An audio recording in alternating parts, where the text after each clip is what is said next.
जय जगन्नाथ पिला माने आज आमर एक नूतन वीडियो को आपण मानक स्वागत। पूर्व वीडियो रे आम पाश्चात्य साहित्यर तत्व प्रवर्तक मानक आलोचना करथिले। तो आज वीडियो रे आम प्राच्यवाद गुड़िकर प्रवर्तक किए से विषय रे आम आलोचना करिबा। से विषय किछटा तथ्य आज आम ए वीडियो रे आपण मानक पई नै आसीछु। तो देखिबा प्रथमे कोन रहउची। तो प्रथमे आम देखिबा रसवादर प्रवर्तक होउछन्ति भरत मुनि।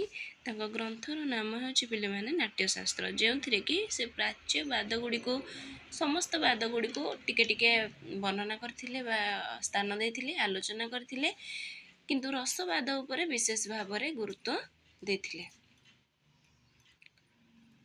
रीतिवादर प्रवर्तक होउछन्ति वामन। तांकर ग्रंथ होउछि काव्यालंकार सूत्र।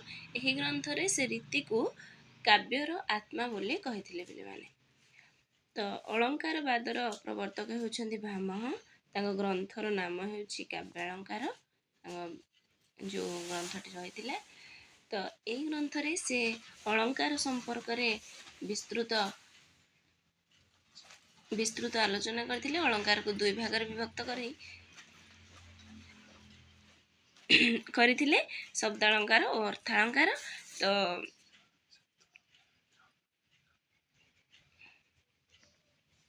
तो भामह काव्य रे अलंकार विशेष प्रभाव बा अलंकार गुरुत्व रही बोली से ए ग्रंथ रे कहिथिले। तो गुणवादर प्रवर्तक होउछन्ति वामन। तांकर ग्रंथ होउछि काव्यालंकार सूत्र। तो वामन गुण को दुई भाग रे विभक्त कर देथिले, शब्द गुण और अर्थ गुण। तो शब्द गुण को से 10 भाग रे विभक्त करथिले, अर्थ गुण को मध्य 10 भाग रे विभक्त करथिले। परवर्ती वाद आम देखिबा औचित्यवाद। तार प्रवर्तक होउछन्ति खेमेन्द्र। तांकर ग्रंथ होउछि औचित्य विचार चर्चा। तो काव्य रे औचित्यर गुरुत्व रहिथिबा कथा से ग्रंथ रे कहिछन्ति। परवर्ती वाद होउछि वक्रोक्तिवाद, जार प्रवर्तक होउछन्ति कुंतक। तांकर ग्रंथर नाम होउछि वक्रोक्ति काव्य जीवितम। एई ग्रंथ रे से वक्रोक्ति 6 भाग रे वक्रोक्ति को 6 भाग रे विभक्त करछन्ति। तो एथिरे से वक्रोक्ति को काव्यर आत्मा बोली कहिछन्ति। परवर्ती वाद होउछि ध्वनिवाद, जार प्रवर्तक होउछन्ति आनंदवर्धन। तांकर ग्रंथ होउछि पिले माने ध्वन्यालोक। तो एई ग्रंथ रे से ध्वनि को 3 भाग रे विभक्त करछन्ति। वस्तु ध्वनि, अलंकार ध्वनि, रस ध्वनि, एभली भाबरे से ध्वनि को 3 भाग रे विभक्त करछन्ति। तो ये थिले पिले माने हमर प्राच्यवाद गुडीकर प्रवर्तक और तांकर ग्रंथर नाम।